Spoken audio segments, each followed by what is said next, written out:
여러분 안녕하십니까, 역사쌤입니다. 자, 여러분들 1학기 보내신다고 모두 고생이 많으셨습니다. 그리고 이제 방학이 얼마 남지 않았고 날씨가 지금 무더운 만큼 여러분들 건강관리 잘 하시고 방학 잘 보내서 고입 준비 잘 하시기 바랍니다.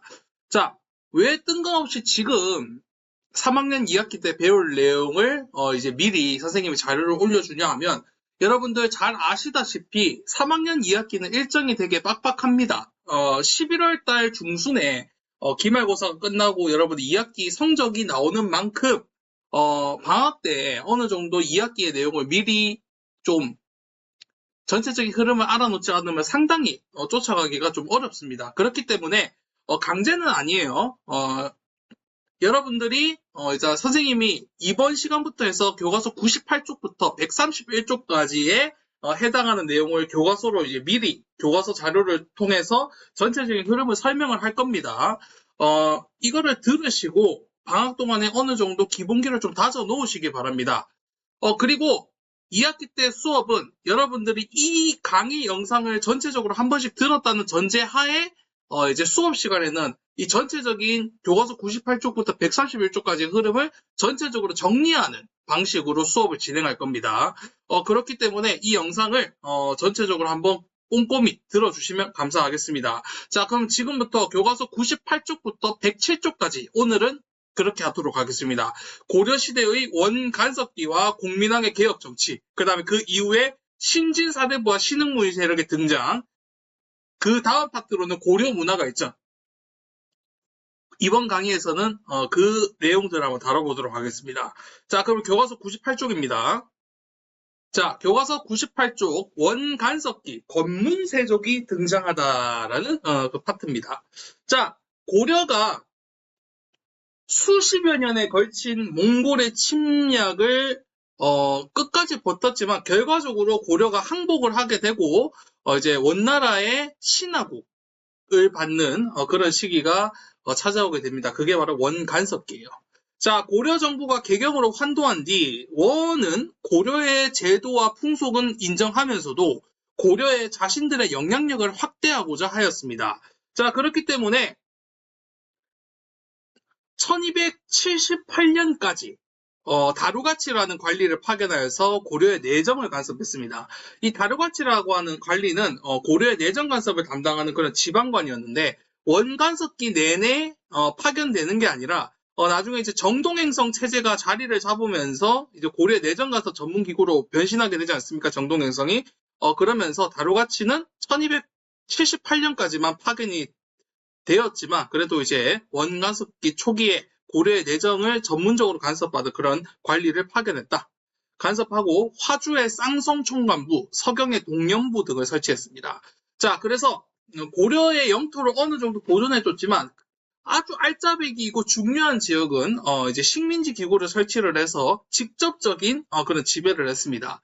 자, 그래서 고려의 양계 중에 동계 지역이 있거든요. 경계를 지키는 지역. 거기에 중심이 되는 지역이 화주인데 거기에 쌍성총관부라고 하는 기구를 세워서 이 지역을 직접 지배하게 됩니다. 그 다음에 고려의 제2의 수도이자 북진정책의 전진기지라고 할 수 있는 서경의 동년부. 자, 그 다음에 말을 잘 방목하고 목초지가 풍부했던 제주도에 탐라총관부를 설치를 해서 여기를 이제 직접 지배하게 됩니다. 자, 그 다음에 고려의 국왕은 원의 공주와 혼인을 하게 되었고 왕세자는 왕이 되기 전까지는 원에서 지내야 됐습니다. 자, 그렇기 때문에 고려의 국왕은 원나라의 황실의 공주와 혼인을 했습니다. 그래서 쉽게 얘기해서 원나라의 사위가 된 거죠. 그래서 고려왕은 원의 사위의 나라, 이거를 한자어로는 부마국이라고 합니다. 되어서 원의 내정 간섭을 더욱 노골적으로 받았습니다.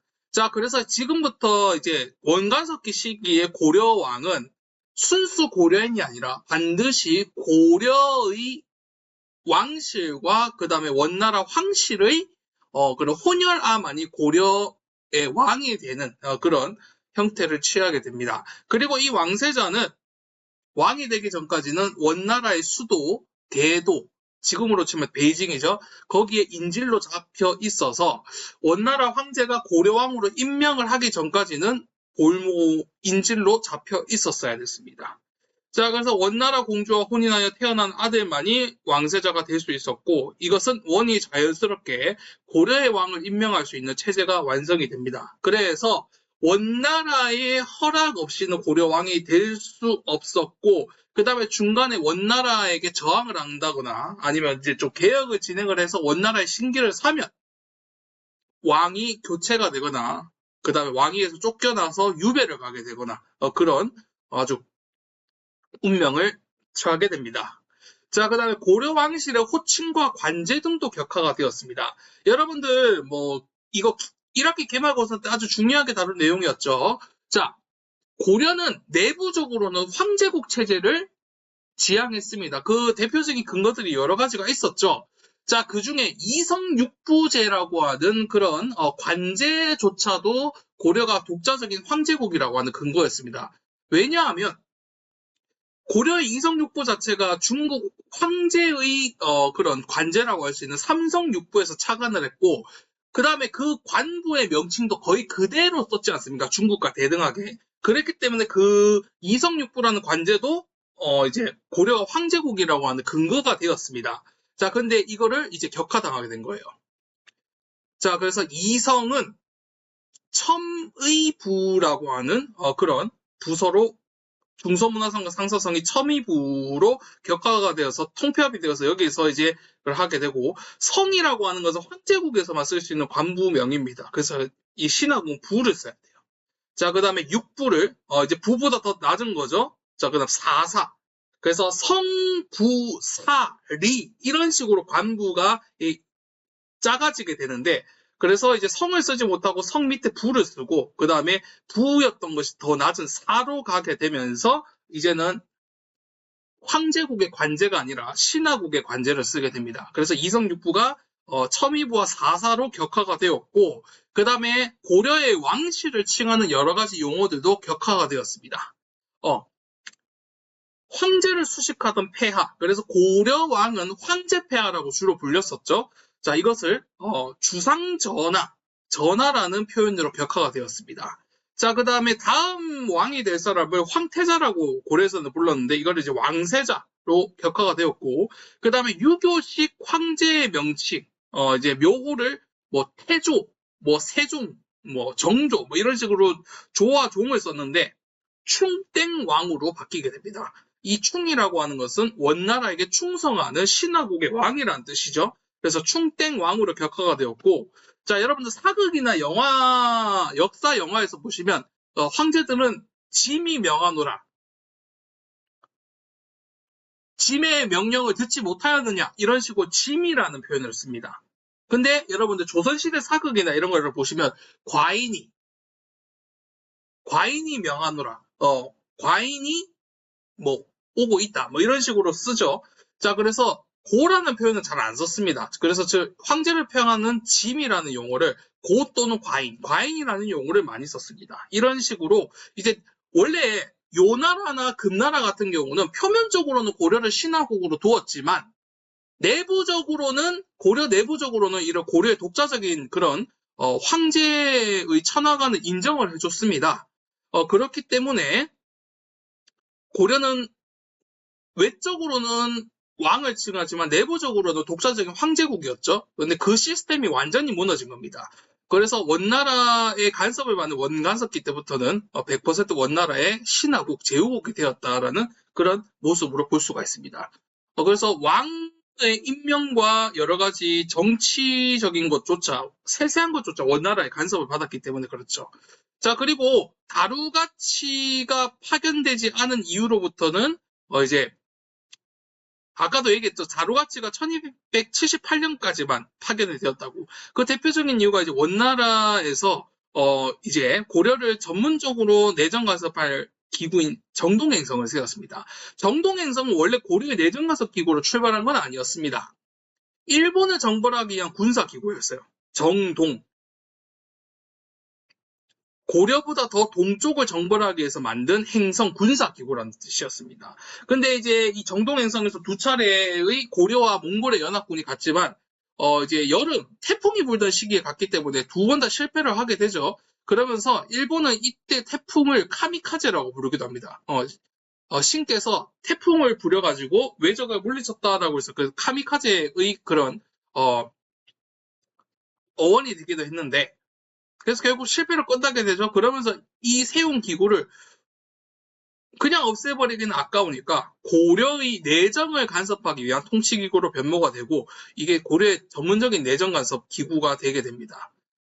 그렇게 되면서 이제 다루가시는 이제 파견될 일이 없이 정동행성의 여러 가지 관리들을 임명을 해서 내정 간섭을 하게 되는 거죠. 자, 그래서 이제 고려의 내정 간섭이 이런 식으로 진행이 되었다라는 것입니다. 자, 특히 이제 왕실의 호칭이 어떻게 격화되었는지를 여러분 이제 조금 알아두시기 바랍니다. 여기 있죠. 자, 그 다음에 원은 고려의 금, 은, 인삼, 자기, 매 등의 특산물과 공여를 요구했습니다. 그렇기 때문에 이제 고려는 원나라의 신하국이었기 때문에 충성을 다하라는 의미에서 무리한 조공을 요구하기도 했습니다. 금, 은과 같은 보석과 사치품, 그 다음에 고려의 가장 대표적인 특산물이라고 할 수 있는 건 고려 인삼, 그 다음에 이제 아주 화려했던 고려 청정, 특히 가장 인기 있었던 특산물이 바로 매였습니다. 매. 여러분들 초원에 사는 사람들은 특히 이제 몽골인 같은 경우는 매를 많이 부렸습니다. 매는 적진의 정보를 이제 수집하는 역할도 하고, 그 다음에 매가 돌아오면 그 정보 수집이나 이런 거를 한 것을 써가지고 전서구, 여러분들 전서구는 이제 쪽지나 이제 편지를 전해주는 비둘기를 전서구라고 하죠. 그런 비슷한 임무를 했습니다. 그래서 매 다리에다가 쪽지를 해가지고 이제 저 멀리 떨어진 곳에 편지를 보내기도 하는 통신원의 역할도 했습니다. 그래서 매는 몽골인들에게 정보를 수집하고 통신을 전달하는 그런 매개체였어요. 그렇기 때문에 엄청나게 중요했습니다. 그런데 고려는 산이 많고 그 지형이 험하기 때문에 우리나라 같은 경우는 매들이 상당히 체력이 좋고, 그 다음에 여러분들 매 같은 경우는 우리나라는 사계절이 뚜렷하다 보니까 매는 겨울이면 저기 동남아시아나 이런 데로 가서 겨울을 보내고 다시 우리나라로 왔어요. 그래서 우리나라 매는 장거리를 왔다 갔다 이동하고, 그 다음에 여러 변화무쌍한 환경에서 살아가다 보니까 엄청나게 운동성이나 그 다음에 생명력이 끈질깁니다. 그렇기 때문에 이런 고려의 매는 몽골인들에게 더할 나위 없이 좋은 자원이었습니다. 그래서 해동청이라고 불렀어요. 해동청. 해동은 중국이 우리나라를 칭하는 그런 지역이라고 했었죠. 그래서 원의 요구에 따라서 고려의 응방이라고 하는 기구를 설치합니다. 그게 뭐냐면 고려의 매를 전문적으로 사육하고 그 다음에 길러서 원에게 보내는 그런 관청이 이름은 응방이라고 합니다. 응방을 설치하여 해동청을 원에 바쳤다. 그래서 권문세족이 된 대표적인 케이스 중에 하나가 바로 이 응방의 관리들이에요. 가장 인기가 많은 그런 특산물이 해동청, 매였기 때문에 이거를 정기적으로 납품하고 관리하던 응방의 관리들이 원나라의 절대적인 지원을 많이 받았습니다. 자, 한편 원의 간섭 속에서도 두 나라의 교류가 활발해지면서 고려에는 변발이라고 하는 것은 이렇게 이제 머리 중간을 다 깎아버리고 그 다음에 뒷머리를 따가지고 우리가 좀 이해할 수 없는 머리를 하는 것을 변발이라고 하죠. 변발. 자, 그 다음에 몽골식 복장, 이거를 호복이라고 합니다. 전체적으로 기동성을 갖추면서 바지가 특징적이고 약간 펑퍼짐한 복장이 있지 않습니까? 바지가 특징인. 그게 바로 이제 몽골식 복장, 호복이라고 하는데, 변발과 호복, 이런 것들이 권문세족을 중심으로 해서 고려에서 트렌디한 그런 풍습으로 나타났어요. 그뿐만 아니라 우리가 이제 결혼할 때 이제 신부가 하는 연지곤지, 그 다음에 족두리 이런 거 있지 않습니까? 이런 것들도 몽골풍 중에 하나고, 그 다음에 우리가 이제 겨울에 납작하게 붙여서 먹는 호떡 이런 것들도 이 호떡의 호자가 바로 이제 오랑캐호, 몽골인을 의미합니다. 그 다음에 설렁탕 같은 고깃국도 몽골에서 전해졌습니다. 그래서 이런 것들. 그 다음에 원황실에서도 고려 풍습인 고려양이 유행을 했습니다. 자, 그래서 몽골풍의 유행, 천리, 변발, 소주꼬리. 소주도 이제 몽골에서 들여온 그런 대표적인 술 문화였죠. 자, 이런 것들도 한번 전체적으로 알아두시기 바랍니다. 그래서 98쪽은 특히 이제 원나라에 어떤 내정 간섭을 받았는지가 전체적으로 좀 여러분들이 파악을 해주시면 되겠습니다. 자, 그 다음에 이제 99쪽입니다. 자, 고려 국왕은 원에서부터 함께 지냈던 측근 세력에 의지하여 국정을 운영하였습니다. 자, 이역만리 땅에 떨어져 있는 그런 외로움, 그거를 이겨낼 수 있는 방법은 자신을 도와주고 자신을 돌봐주던 측근 세력들이겠죠. 자, 그리고 그들은 원나라에 오랫동안 있으면서 원나라 사람들과 많은 커넥션이 있었습니다. 그리고 왕세자가 이제 왕으로 임명이 되면 누구들을 의지하겠습니까? 어렸을 때부터 함께하던 원나라에서부터 동고동락하고 있었던 자신의 측근 세력을 주요하게 등용하지 않겠습니까? 그래서 이런 특수성 때문에 이제 권문세족이 가장 대표적인 세력으로 등장을 하게 됩니다. 그래서 권문세족은 가문 대대로 그 권력을 세습한다라는 말을 해서 고려 초기의 지배 계급이었던 문벌 귀족들과 아주 밀접하게 비슷한 뜻이 있어요. 그렇지만 문벌과 치명적으로 다른 점이, 문벌은 고려 통치 시스템하에서 특권을 유지했던 그런 사람들이라고 친다면 고려 통치 시스템이 거의 대부분 무너지고 원나라에 의해서 이제 지배를 받던 고려에서는 이 권문세족은 원에 기생해서 원나라의 비호를 받아서 이제 권력을 유지하게 됩니다. 그래서 권문세족의 또 다른 용어로 친원파라는 게 있습니다. 친원파. 자, 그래서 친원파, 권문세족이 된 케이스는 여러 가지가 있어요. 첫 번째, 국왕의 측근 세력이거나, 두 번째, 원과 밀접한 관계를 통해서 새롭게 지배층이 된 사람들이었습니다. 크게. 자, 그 다음에 이 외에도 여러분들 원나라와 가장 커넥션이 깊었고 그 다음에 외교를 밀접하게 하던 사람들은 당연히 몽골어를 알 줄 아는 통역관들이겠죠.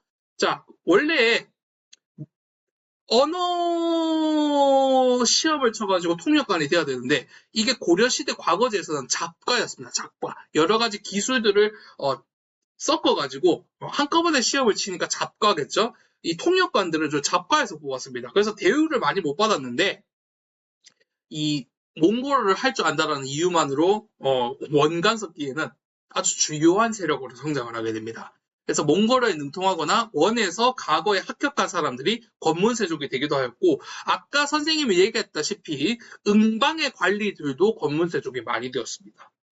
그래서 권문세족의 특징이라고 한다면 원과 아주 밀접한 관련을 맺은 사람들이에요. 자, 권력을 독점한 권문세족은 마음대로 관직을 차지하고 자신들에게 충성을 다하는 사람들로부터 뇌물을 받고 관직을 팔았습니다. 이거를 전문용어로 매관매직이라고 해요. 그래서 관직을 팔고 그 다음에 직을 팔고 이런 것들. 그래서 매관매직 등 부정을 저지르며 권력을 독점했습니다. 자, 불법적인 행위를 통해서 백성의 토지를 빼앗아 대규모 농장을 운영하면서 국가에 세금을 내지 않았습니다. 그러니까 얘네들은 고려의 왕과 통치 시스템의 눈치를 전혀 볼 필요가 없었기 때문에 자신이 할 수 있는 수단과 방법을 가리지 않고 백성들의 토지를 빼앗고 자신의 영지를 넓히기 위해서 엄청난 폐단을 저지르게 됩니다. 자, 수정목 공문 여기 나오죠. 권문세족들이 종들을 풀어서 좋은 토지를 가진 사람들을 모두 풀뿔에 나무 아주 큰 그 강목 같은 거 있어요. 수정목으로 때려서 땅을 빼앗았습니다. 그냥 몽둥이로 깡패들처럼 때려가지고 무력으로 땅을 빼앗은 거였어요. 주인이 공식 문서가 있더라도 감히 항의하지 못하였으므로 왜?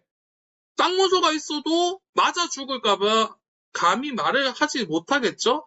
그래서 당시 사람들이 이것을 수정목 공문이라고 불렀습니다. 여러분들 공문이라고 하는 것은 공식 문서예요. 그러니까 공식 땅 문서가 제 기능을 못하고 힘 있는 자가 가진 나무 방망이로 입막음을 시키는 게 땅 문서보다 훨씬 더 공적이었기 때문에 힘으로써 공식 문서를 만들었다라고 해서 비유해서 수정목 공문이라고 불렀습니다. 수정목 공문, 정식적인 문서가 아니라 정식 문서를 이기는 폭력, 권력이 있으니까 눈치 보지 않고 그냥 두드려 패면 되니까 수정목 공문이라는 그런 비아냥을 하면서 땅을 마구잡이로 뺏었다. 그래서 저 산에서부터 여기까지 모두 내 땅이다. 자, 그뿐만 아니라 쌤이 하나 더 사례를 들어드리겠습니다. 바로 모수사배예요. 모수사배. 여러분은 모자가 거짓 모자입니다. 음모할 때 그 모자죠. 음모라고 하는 게 음흉한 마음으로 뭔가 이제 거짓 계략을 꾸미다라고 할 때 음모를 꾸미다라고 얘기를 하죠. 자, 그래서 가짜를 만들어낸다는 거예요. 가짜를 만들어낸다. 사패도 여러분 사자도 거짓 사자입니다. 그래서 패라고 하는 게 여러분들 우리 보통 상패라는 표현을 많이 쓰죠. 여러분들이 뭔가 뭐 여러 가지 뭐 교회 대회에서 뭐 상을 받으면 그거를 전문용어로 상패라고 합니다. 상장과 여러 가지 뭐 패를 지급한다라고 하죠. 이게 패라는 게 상장, 그 다음에 문서를 뜻하는 거예요. 쉽게 얘기해서 모수사패, 왕이 하사한 공식 문서를 위조한다는 뜻이에요. 그래서 왕이 하사한 땅 문서를 불법으로 위조합니다. 왕이 신하들에게 땅 문서를 하사해 주는 것은 몇몇 안 됩니다.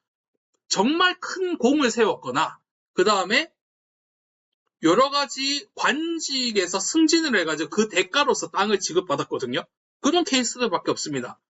그런데 왕이 허수아비고 왕이 힘이 없기 때문에 치들 마음대로 예를 들어서 충선왕이 충모광이 충해왕이 이 땅 문서를 하사한 것처럼 왕의 도장도 위조해가지고 지들이 도장 찍고 그 다음에 문서를 위조를 했습니다. 그래서 정식적으로 땅을 갖고 있는 사람이 이거는 왕께서 직접 내려주신 문서인데 나도 왕께서 직접 내려주신 문서인데 내가 더 최신이네? 그럼 너는 땅 주인이 아니지. 이런 식으로 해서 땅을 빼앗았어요. 그래서 땅 문서를 위조하는 방법도 썼습니다. 그러니까 땅 문서를 위조하기도 하고 그게 귀찮으면 수정목 공문과 같이 수정목, 몽둥이로 때려가지고 입막음을 시키든지. 그러니까 정말 수단과 방법을 가리지 않은 거죠. 백성의 토지를 불법으로 빼앗아 대규모 농장을 운영했습니다. 그 규모가 어느 정도였냐 하면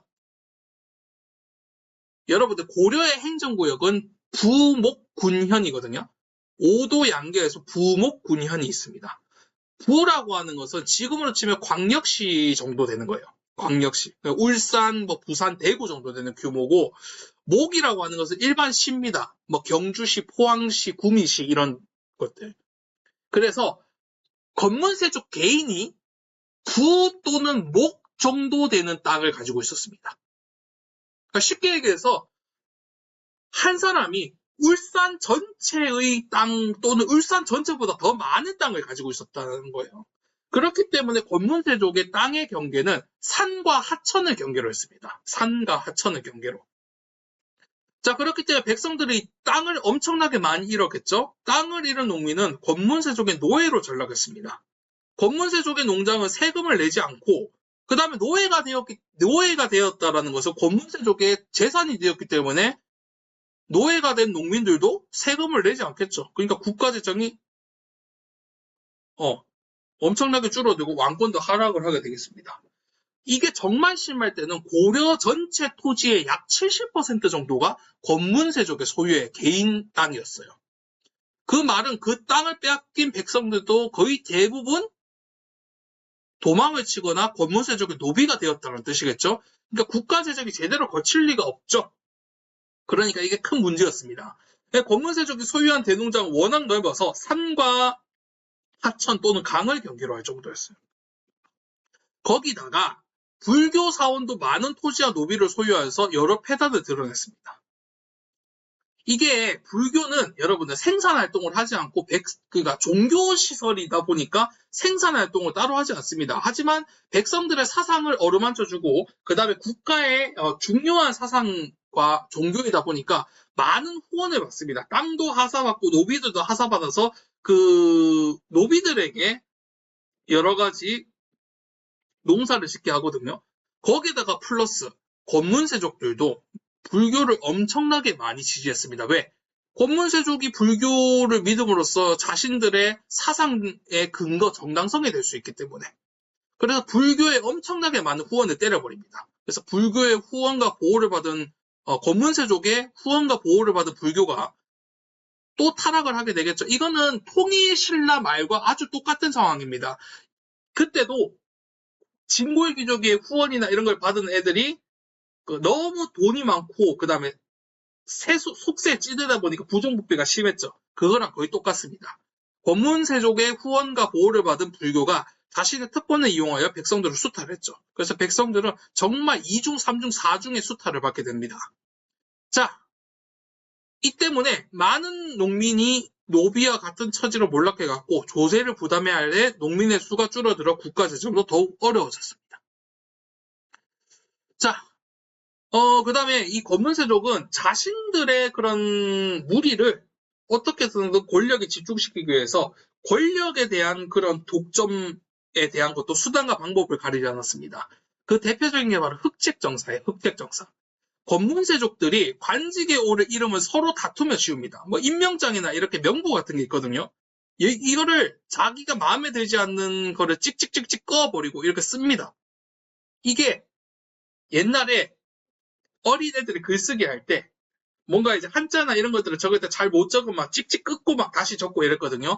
그래서 책이 그렇게 물들었습니다. 그래서 그거에 빗대어서 어린 애들이 글쓰기 연습을 하는 책은 흑책이라고 했거든요. 그러니까 지금 이런 짓을 하고 있기 때문에 ጭቅጭቅ 끊고 막 이렇게 하고 있기 때문에 이 책도 관리들의 명부나 임명장을 적어놓은 이 책도 거먹게 되는 거예요. 그러니까 이런 치졸한 짓까지 하면서 권력을 독점을 하려는 이런 것을 비꼬아서 이거를 흑책 정사라고 합니다. 정사라고 하는 것은 정치적인 여러 가지 사사로운 결정을 이따구로 내린다라고 해서 흑책 정사예요. 당시 사람들은 이를 아이들의 글쓰기 연습책이 흑책과 같다고 해서 흑책 정사라고 불렀습니다.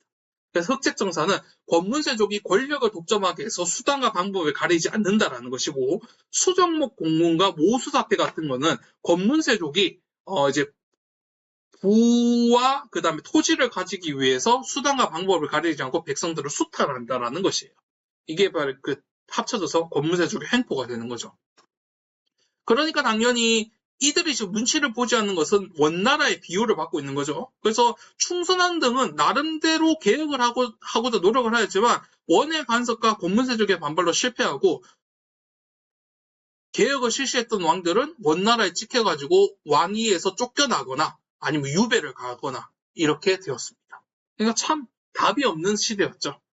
자, 위와 같이 권문세족의 횡포를 부릴 수 있었던 이유는 무엇일까? 국왕과 원으로부터 함께했던 측근 세력으로 권력을 쥐게 된 권문세족은 서로 혼인을 통하여 권력을 재생산하였습니다. 또한 몽골어에 능통하거나 원에서 과거에 합격한 이들은 원과 밀접한 관계를 내세우며 권력을 휘두를 수 있었다. 즉, 원과 밀접한 관련이 있는 사람들이 원의 뒷배를 가지고 있었고 고려 국왕의 눈치를 전혀 볼 필요가 없었기 때문에 이런 횡포를 할 수 있었다라는 것입니다.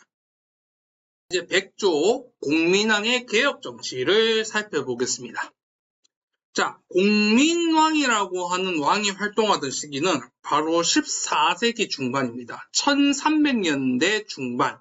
이 시기는 여러분들 세계사 시간 때도 배웠겠지만 원나라가 서서히 쇠퇴하고 붉은 두건을 두르고 반란을 일으켰던 홍건적 기억하시죠?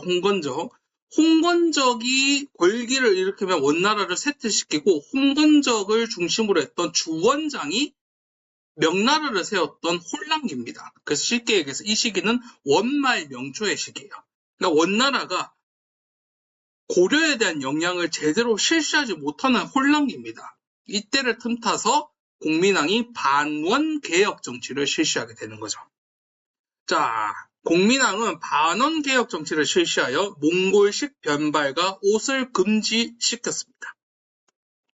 자, 공민왕의 반원 개혁 정치는 정말 중요합니다. 이 파트는 매년 어떤 형태로든 시험에 나올 가능성이 가장 높은 것 중에 하나예요. 그렇기 때문에 이 백족은 여러분들 전체적으로 꼭 잘 살펴보시기 바라겠습니다. 자, 일단 몽골풍을 먼저 금지시켰다. 반원개혁 정치를 실시하여 몽골식 변발과 옷을 금지시켰고, 그 다음에 정방을 없애 인사권을 장악했습니다. 자, 원래 최씨무신 정권의 최후가 자신의 집에 설치한 인사행정기구로 출발한 게 정방이었지만, 무신 정권이 종식을 했어도 이 권력의 가장 핵심적인 기능, 자신들의 그런 무리를 이제 권력으로 꽂아 놓을 수 있었던 게 바로 이제 인사행정이지 않습니까? 그런 핵심적인 기구의 역할을 했었던 정방은 권문세족들이 권력을 독점하는 그런 기구로 유지를 시킵니다. 그래서 인사권을 장악한 정방은 최씨 무신 정권 이후에도 권문세족들의 인사권 장악에 계속 이용이 되었고, 이거를 공민왕 때 이제 없애버립니다. 없애서 인사권을 장악하고, 그 다음에 친원 세력인 기처를 숙청하였습니다. 아까 그 공녀라는 거를 얼핏 살펴봤었죠. 여러분은 공녀들은 조공으로서 가는 여인들입니다. 그러니까 물품 취급을 받았어요. 정말 비인륜적이죠. 주로 이제 황제나 황실의 여러 사람들의 시중을 드는 시녀로, 하녀로서 갔습니다. 그렇기 때문에 결혼을 했으면 안 됐어요. 결혼을 안 한 처녀들만이 이제 공녀로 갔거든요. 자, 그렇기 때문에 고려에서는 공녀로 끌려가지 않기 위해서 이른 나이에 결혼을 하는 조혼이 유행을 하기도 하였습니다. 16살 정도 되는 그런 어린 나이에 결혼을 하게 되었습니다. 참 비극적인 일이었죠. 그래서 이제 공녀로 끌려가면 정말 끔찍한 삶이 기다리고 있었습니다. 고려인이라고 해서 정말 많은 학대와 차별을 받았고, 만약에 황제의 눈이 들어서 황제의 궁녀나 후궁이 되었다 하더라도 몽골 황후들에게 시기와 질투를 많이 받아서 정말 많은 핍박을 받았어요. 근데 거기에서 승승장구해서 살아남은 사람이 있었으니 그가 그 유명한 기황후입니다. 원의 요구로 공녀로 끌려갔지만 원의 11대 황제의 순제라는 사람이 있거든요. 순제의 후궁이 되었습니다. 근데 순제는 아들이 없었어요. 근데 그 아들을 낳아준 사람이 바로 기씨 후궁이었습니다. 그때는 기씨 후궁이라고. 그러니까 기황후의 본명은 몰라요. 원나라식 이름은 있지만 고려식 이름은 전해지지 않습니다. 자, 황태자를 낳으며 야율실이다라고 하는 황태자를 낳거든요. 몽골어라서 좀 어려운데 그냥 황태자라고만 알아두십시오. 황태자를 낳으면서 황태자를 낳은 사람을 후궁으로 둘 수는 없죠. 그래서 제2황으로 책봉을 하게 됩니다. 그러니까 졸지에 황태자의 어머니이자 황후가 된 겁니다. 황후. 그리고 순제는 지병이 있어서 언제 죽을지 모르는 그런 시한부 인생을 살고 있었거든요. 그러니까 황제가 갑자기 급사하면 그 어린 황태자가 황제가 되어야 되지만 미성년자죠. 그러니까 황제가 20살이 될 때까지는 어머니인 황후가 대신 정치를 하는 수렴청정을 해야 됩니다. 그러면 어떤 결과가 나오겠습니까? 기황후가 사실상 원나라의 황제에 버금가는 권력을 가지고 정치를 운영한다라는 결과가 나오겠죠. 그러니까 기황후가 엄청난 힘을 가지게 됩니다. 그래서 기황후의 권세는 원나라에서도 막강했어요. 기황후는 아까도 얘기했지만 고려인이라고 했었죠. 그러니까 기씨, 문중이 있겠죠. 그래서 기황후의 오빠인 기철은 그 기세를 얻고 고려 최대의 권문세족이 되었습니다. 여러분들, 그 원나라는 캐식이라고 하는 집단이 있어요. 모임이 있습니다. 그러니까 원나라 황제를 서열 1위로 삼아가지고 그 황제와 가까운 수준으로 그 서열이 정해지거든요. 그 가족 모임입니다. 근데 기황후는 황태자의 어머니이자 황제의 부인이기 때문에 서열이 3위에서 4위 정도 되었습니다. 엄청나죠. 그의 오빠인 기철은 당연히 권력이 높겠죠. 그러니까 캐식에서도 9위쯤 되었습니다. 근데 그 당시 왕이었던 공민왕은 10몇위 정도 되었어요. 그러니까 원나라 전체적으로 보면 기철이 공민왕보다 서열이 더 높았습니다. 당연히 고려 내에서도 왕과 신하 간의 관계지만 전체적으로 보면 기철이 더 높았어요. 그러니까 그만큼 왕권이 엄청나게 하락해 있었고 권문세족이 날뛸 수밖에 없었겠죠. 그러니까 기철은 왕보다도 더한 대접을 받으면서 승승장구했습니다. 그래서 그 기철을 죽여버렸던 거죠. 기철을 죽인다라고 하는 것은 기황후의 분노를 사겠다라는 표현이 있건데 기황후가 실제로 자신의 오빠가 죽고 이제 가문이 숙청을 당하니까 80만의 대군을 이끌고 고려를 침범한다 뭐 이렇게 했는데 당시 수백만의 홍건적이 반란을 일으켰었던 때라 그 반란 수습하는데도 정신이 없었습니다. 그래서 고려에는 단 한 명의 군사도 보내지 못해요. 그러니까 공민왕이 이런 계산하에 기처를 숙청했던 거죠. 그래서 정동행성의 일부 기능도 폐지시킵니다. 전문 내정간섭기구, 그러니까 전체적인 기능을 폐지시킨 게 아니라 정동행성 희하에 이문소라고 하는 게 있습니다. 이문소. 원의 간섭하에 사법권을 행사하는 기구거든요. 여러분들 왕의 말이 곧 법인 시대에서 사법권이라고 하는 것은 왕의 명령을 가장 제한하는 기구였습니다. 이거를 폐지시켜버려요. 그래서 정동행성 기능의 일부를 폐지한 것은 정동행성 이문소를 폐지하는 겁니다. 그래서 왕의 권력을 강화시켰고 격화된 관제를 복구했습니다. 이성육부 체제를 일시적으로 회복합니다. 왜 완전한 회복이 아니라 일시적 회복이냐면 공민왕의 개혁은 절반의 성공입니다. 그러니까 권문세족들과 밀고 당기기를 많이 했기 때문에 왕이 조금이라도 빈틈을 보이면 권문세족의 힘이 세져가지고 관제가 다시 원래대로 돌아갔던 데가 많았습니다. 그래서 이 정도 되는데 이거는 그냥 흐름으로만 알아두십시오. 자, 1단계는 뭐 이성육부 체제로 실제 본구를 성공했지만 홍건적이 침입을 해가지고 이후에 배우겠지만 저 안동으로 도망쳤던 때가 있었습니다. 봐라. 우리가 원나라랑 외교 관계를 끈끈히 했으면 홍건적이 우리나라까지 쳐들어왔을 때 원나라에서 도움을 줬을 건데 네가 지금 이렇게 하니까 결국 원나라, 홍건적 모두 적으로 두지 않았냐라고 해서 공민왕의 압박을 받으면서 다시 관제가 격화가 되다가 신돈이 집권을 하게 되면서 이제 친명정책을 피게 되죠. 그러면서 다시 복구를 하다가 신돈 숙청 후 공민왕이 이제 개혁의 동력을 이루면서 다시 격화가 됩니다. 그리고 나서 공민왕이 피살되면서 관제는 계속해서 원간섭기 체제로 이어지게 돼요. 그러니까 완전한 복구 성공을 하지 못하죠. 자, 하지만 왕실의 용어나 관제를 어느 정도 복구를 했다. 이것도 나름대로 성과라고 볼 수가 있습니다. 그 다음에 쌍성 총관부를 공격하여서 원에 빼앗겼던 영토를 회복하였습니다. 자, 그래서 이쪽 지역, 화주 지역에 있는 쌍성 총관부뿐만 아니라 원나라와 그 다음에 그 홍건적의 명이 혼란을 겪고 있을 때 이쪽 지역까지 차지를 하고 심지어 1년도 안 되는 유지 기간이었다고 하지만 요동까지 정벌을 하게 됩니다. 요동 정벌을 성공을 하게 돼요. 이성계와 이런 사람들을 시켜서 요동 정벌을 성공하기까지 합니다. 하지만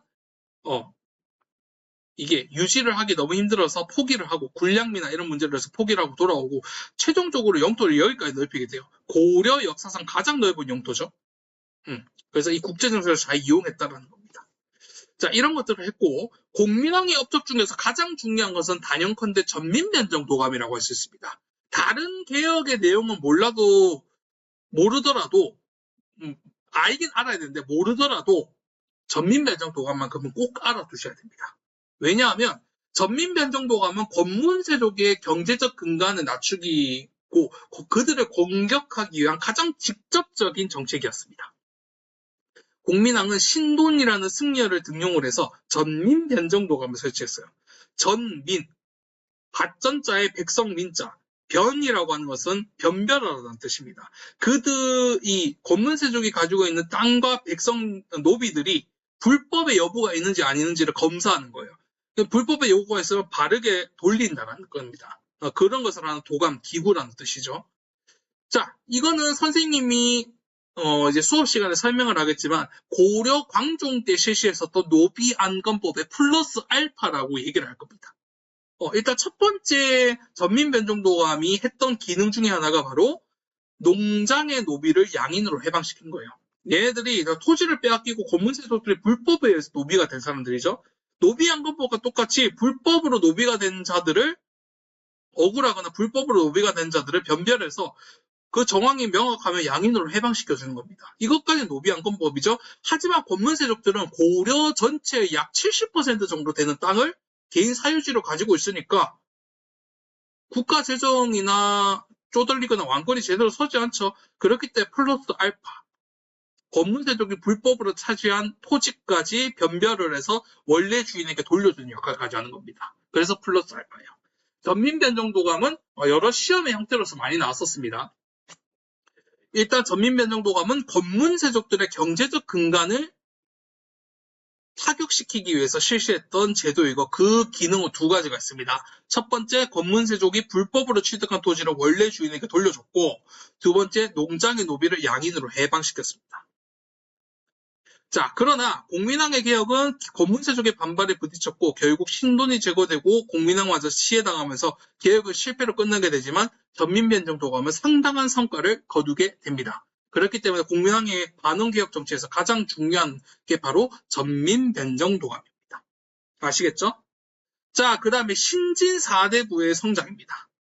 공민왕은 권문세족들을 견제하려는 의미에서 당시 고려에 들어왔었던 새로운 부류의 유학인 성리학을 공부하는 신진4대부들을 적극 등용하기 시작합니다. 자, 공민왕은 국자감이라고 하는 유학을 가르치는 그런 기구를 이제 성리학을 중점적으로 가르치는 기구로 이제 좀 개편하게 되거든요. 그게 바로 성균관입니다. 성균관으로 고쳐 재정비하고 국왕이 최종 면접을 주관하는 과거제 전시제도를 전면적으로 도입을 해가지고 국왕 중심의 과거제도를 하고 신진4대부들을 주점적으로 좀 등용하기 위해서 여러 가지 개혁을 실시하게 됩니다. 그 이유는 권문세족을 견제하기 위해서. 이 과정에서 신진4대부가 왜 신진이라고 하냐면 기존의 유학이랑 다른 새롭게 들어온 성리학을 공부하는 사대부라고 해서 이를 신진4대부라고 합니다. 신진4대부가 과거를 통해서 관직에 진출하며 성장을 하게 되죠. 신진4대부는 성리학을 개혁의 사상적 기반으로 삼고 원간섭기 내내 이어져 온 권문세족의 행포를 비판했습니다. 왜냐?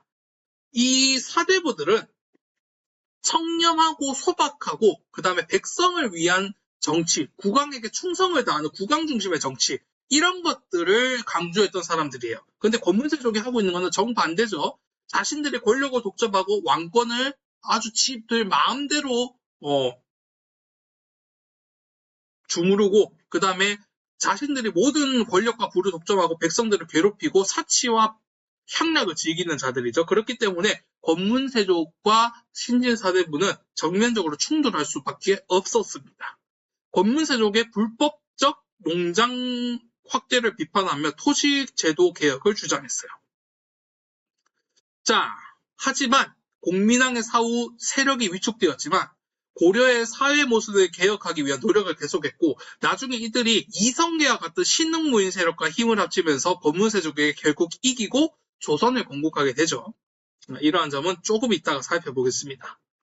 자, 전민변정도감을 위한 통한 고려 공민왕의 개혁. 이것도 별표 치고 좀 알아두시기 바랍니다.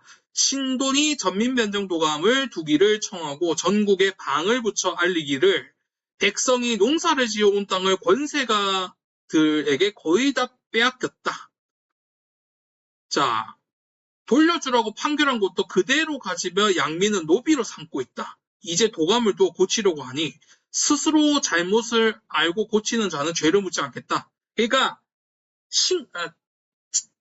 자백을 해서 신고를 할 수 있는 기간을 줄게. 이때 신고를 한 자들은 땅을 바치고 백성들을 양인으로 돌리는 것만 하면 죄 없이 하겠지만 끝까지 신고를 하지 않고 버팅기는 자들은 서슬퍼런 숙청의 칼이 기다리고 있을 것이다 라고 협박을 하는 거예요. 기한이 지나서 일이 발각된 자는 엄히 다스릴 것이다. 이 명령이 나오자 권세가들이 빼앗은 땅을 주인에게 돌려주니 안팎이 기뻐하였다. 상당한 성과를 거뒀다라는 것이죠. 이때 당시. 그렇기 때문에 신돈이 나중에 공공의 적이 된 거지만요. 자, 그러니까 전민변정도감을 설치한 이후 권문세족이 권력을 내세워 농민들의 토지를 강탈하였고 불법적으로 양인을 노비로 삼아 수많은 농민이 몰락하자 이를 바로잡기 위해서 설치했다. 자, 기역을 통한 개혁을 지지하는 정치 세력과 개혁 추진에 대한 니은의 입장을 적어보자. 전민변정도감을 지지하는 정치 세력은 신진4대부이고 세도가 니은은 주로 권문세족이다. 권문세족은 전민변정도감의 개혁으로 토지와 노비를 상실하게 될 상황에 놓이자 거세게 반발하게 된다라는 것이죠. 자, 그래서 이러한 점, 전민변정도감은 따로 또 이제 탐구해보다에서 다루고 있는 만큼 반드시 꼭 알아두시기 바라겠습니다. 자, 101쪽입니다. 홍군적과 왜구의 침입. 14세기 후반 한종 농민 반란군인 홍건적이 고려에 2차례 침입을 하였습니다. 자, 홍건적은 14세기 원나라 말기 머리에 붉은 두건을 두르고 일으킨 한중 농민 반란군입니다. 아까 설명했다시피 원의 가혹한 수탈에 저항하여 명나라를 세운 주원장도 이들 출신입니다. 이들의 세력 일부가 원나라의 토벌과 내부 분열을 피해서 만주를 거쳐서 1359년과 1361년 두 차례에 걸쳐서 고려를 침입했습니다. 한때 개경까지 함락되어 공민왕이 안동까지 피란을 떠나기도 하였으나 이방실, 최영은 알아두세요. 최영 등이 이들을 격퇴하였다. 한편 스시마성과 북규수 일대를 근거지로 한 왜구가 고려 해안 일대, 그러니까 부산이나 이런 이 남해안 일대로 자주 약탈을 했습니다. 고려는 우왕 때 최영, 이성계도 좀 알아두시기 바랍니다. 등을 시켜 왜구를 토벌하였습니다. 그 다음에 이제 최무선은 진포에서 화포로 외선을 격퇴하였습니다. 그 대표적인 전투들이 최영의 홍산대첩, 그 다음에 이성계의 황산대첩입니다. 이름이 비슷하고 좀 유명한 장군들이 일으킨 전쟁이기 때문에 비교해서 시험에 자주 나옵니다. 그래서 이거는 좀 비교해서 알아두실 필요가 있어요. 홍산대첩은 1376년 최영이 이끄는 고려군이 충청도 홍산, 현재의 충남 부여군 홍산면 일대에서 약탈을 일삼던 대규모 왜구를 크게 무찌른 전투입니다. 자, 그 다음에 황산대첩은 1380년 이성계가 전라도 남원 황산 일대에서 대규모 왜구를 토벌하고 대승을 거둔 전투. 그러니까 왜구와의 전투에서 최대 승리를 거둔 게 바로 이성계의 황산 전투입니다. 자, 그 다음 진포대첩. 이 진포대첩은 최초로 해상전에서 대포를 사용한 그런 무기, 전투입니다. 그래서 화약을 집중적으로 쓴 그런 전투죠. 진포대첩은 1380년 최무선이 주도하여 개발한 화약 무기로 군산 진포 앞바다에서 왜구의 대선단 500여 척, 그러니까 수십여 척의 배를 이제 화포를 실어서 전멸시킨 해전입니다. 한국사 최초의 해상 화약 무기를 사용한 전투. 그래서 이 세 가지 전투는 좀 비교해서 알아두시고, 특히 황산대첩과 홍산대첩은 비교해서 좀 알아두실 필요가 있어요. 자, 홍건적과 왜구를 격퇴하는 과정에서 큰 공을 세운 이성계 등은 백성의 신망을 얻고 신흥무인 세력으로 등장을 하게 됩니다. 자, 원간섭기가 도래하게 되면서 무신 정권이 무너지고 무신들은 이제 고려의 권력을 좀 먹었고 위험한 반동문자라고 생각이 되어서 상당히 권력의 제한을 많이 받았습니다. 하지만 이 원나라와 명나라 교체기 혼란기 속에서 홍건적과 왜구의 침입을 막아내면서 오히려 이제 고려의 영토까지 확대해서 확보를 했었던 민족 영웅이었던 최영과 이성계를 중심으로 한 신흥무인 세력이 백성들의 절대적인 지지를 받으면서 그 권력을 공고히 하게 됩니다. 그래서 이들은 문화시중이라고 하는 아주 높은 자리까지 올라가게 돼요. 최영과 이성계 모두 문화시중까지 올라가게 됩니다. 왕 바로 밑에. 사실상 고려왕이 말기에 힘이 약했다 보니까 왕을 거의 넘보는 힘을 가질 때도 있었습니다. 그러니까 이제 독자적으로는 권문세족을 상대하지 못했던 신진 4대부들이 이들과 이제 유대를 하게 되면서 이제 권문세족을 상대하게 되는 것이죠. 대표적인 케이스가 정도전이라고 하는 신진 4대부와 그 다음에 이성계라고 하는 신흥무인 세력이 힘을 합쳐서 1392년에 조선을 세우죠. 자, 이들은 공민왕의 개혁 때 성장한 신진 4대부와 함께 고려의 현실을 개혁하는 데 노력하였다. 자, 홍건적과 왜구를 물리친 신흥무인 세력. 고려말의 신흥무인 세력으로 성장한 가장 대표적인 인물은 이 최영과 이성계였다. 중앙정기에 등장한 두 사람은 고려 사회의 문제점을 개혁하려 노력하였지만 노선이 상당히 달랐습니다. 최영 같은 경우는 보수 무인 세력이었습니다. 그러니까 고려를 유지해서 고려 왕조 내에서 뭔가 이제 개혁을 추진하려고 했었던 사람이고, 이성계는 아주 이제 진보적인 그런 이제 무인 세력이라고 보시면 됩니다. 그래서 고려를 멸망시키고 이미 고려는 썩을 대로 썩었고 무리한 요동 정보를 추진하면서 나라를 들어먹는 이 고려는 필요 없다라는 거였어요. 그래서 그들의 주장을 읽어보시면 나는 개경의 명문가 출신, 그러니까 최영은 넓게 보면 권문세족 출신입니다. 권문세족의 집안 출신이에요.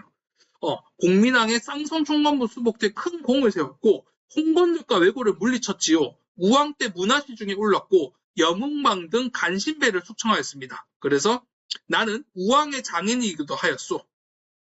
천령 이복을 달라는 명의 무리한 요청만 아니었어도 나의 시대는 계속되었을 것이오. 왜냐하면 명나라가 고려의 땅을 이제 좀 넘보고 침범을 했던 그런 사례가 있었거든요.